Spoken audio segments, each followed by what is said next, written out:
Dan pemirsa, untuk membahas lengkapnya kami telah terhubung dengan salah satu ulama Indonesia, Ustadz Zaki Mirza. Assalamualaikum, selamat sore Pak Ustadz. Ya, selamat sore. Waalaikumsalam warahmatullahi wabarakatuh. Siap, abangku. Pak Ustadz, saat ini jutaan jamaah di Arafah sedang melaksanakan wukuf. Jika boleh dijelaskan sebenarnya makna dari wukuf itu sendiri seperti apa Pak Ustadz? Baik, bismillahirrahmanirrahim. Alhamdulillah, salatu wassalamu ala rasulillah, amma ba'd. Ada 3 istilah yang perlu kita ketahui dalam prosesi rangkaian ibadah wukuf. Yang pertama adalah zawal. Zawal ini pergeseran matahari. Ini yang perlu difahami bersama. Karena wukuf ini punya waktu tertentu yang para jamaah diwajibkan untuk berdiam diri. Sesuai dengan terminologinya, yaitu wukuf, berdiam diri, kontemplasi, banyak-banyak mengevaluasi hati.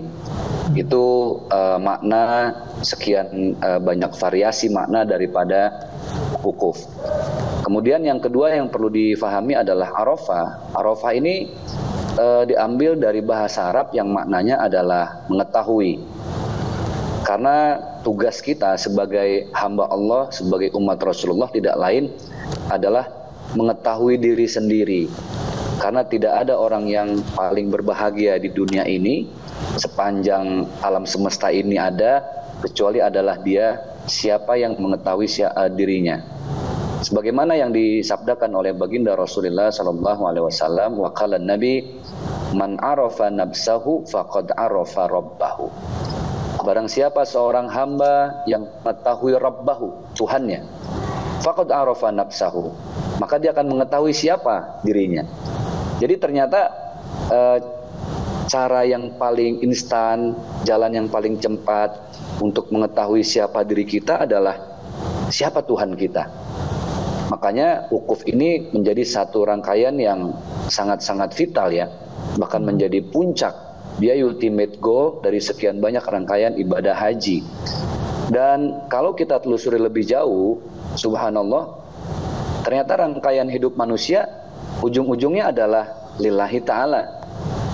Hidup hanya untuk Allah saja, bukan untuk yang lain. Sebagaimana juga yang disabdakan oleh baginda Rasulullah, ma fi qalbi ghairullah. Di hati itu tidak boleh ada siapapun dan apapun kecuali Allah. Itulah tujuan dari berwukuf, berdiam diri. Berwukuf supaya kita sampai pada Arafah, pada pengetahuan yang paling tinggi, nilai intelijensi yang paling puncak untuk mengetahui siapa Tuhan kita. Karena itu satu-satunya cara untuk mengetahui siapa diri kita. Nah, yang berikutnya adalah wukuf sendiri setelah zawal, kemudian Arafah. Wukuf artinya berdiam diri. Ini satu gambaran miniatur bagaimana suatu saat Allah akan kumpulkan kita di padang mahsyar. Para pemirsa, kenapa orang yang berwukuf itu disunahkan untuk banyak-banyak bertalbiyah, berzikir, bertasbih, bertahmid, tahlil, takbir?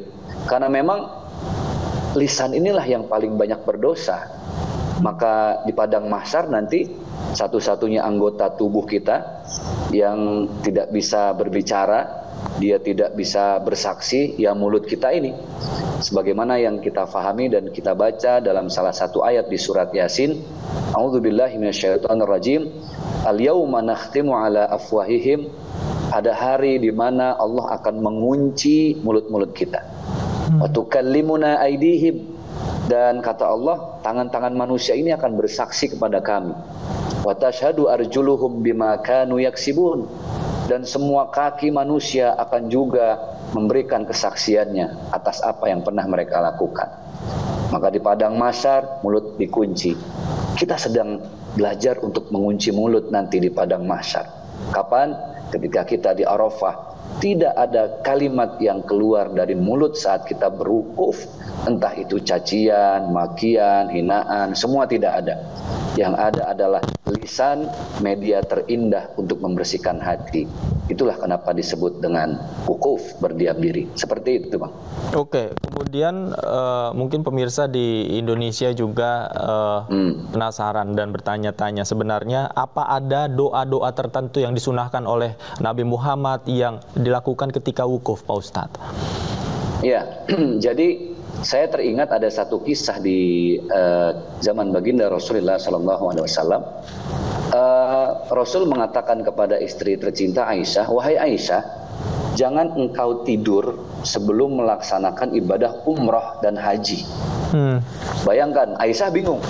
Wahai suamiku ya Rasulullah, ya Khalilallah, wahai kekasih Allah, bagaimana aku harus beribadah haji? Bagaimana aku harus umroh? Padahal aku harus memejamkan mata. Lalu Rasulullah menjelaskan, engkau sudah melaksanakan umroh dan haji jika engkau sebelum tidur lisanmu mengucapkan kalimat Subhanallah, walhamdulillah, wala ilaha illallah, wallahu akbar, la ilaha illa anta subhanaka inni kuntu minaz zalimin. Jadi subhanallah, jangankan orang yang betul-betul ada di Arafah sedang berwukuf ya. Seseorang yang mau tidur saja, ketika dia mengucapkan kalimat tasbih, tahmid, tahlil dan takbir, kemudian dilanjutkan dengan doa yang dibaca oleh Nabi Yunus ketika ditelan oleh ikan paus saat itu, la ilaha illa anta subhanaka inni kuntu minaz zalimin. Jadi itulah bacaan-bacaan yang saya pribadi beberapa kali saya berhaji selalu saya lafazkan kalimat itu, karena itu adalah sebaiknya kalimat-kalimat dalam berzikir. Seperti itu, Bang. Oke, baik. Menarik sekali. Pak Ustadz, ditahan dulu, nanti kita akan lanjutkan perbincangan kita. Pemirsa jangan kemana-mana, kami akan kembali usai jeda berikut, tetaplah di iNews Sore.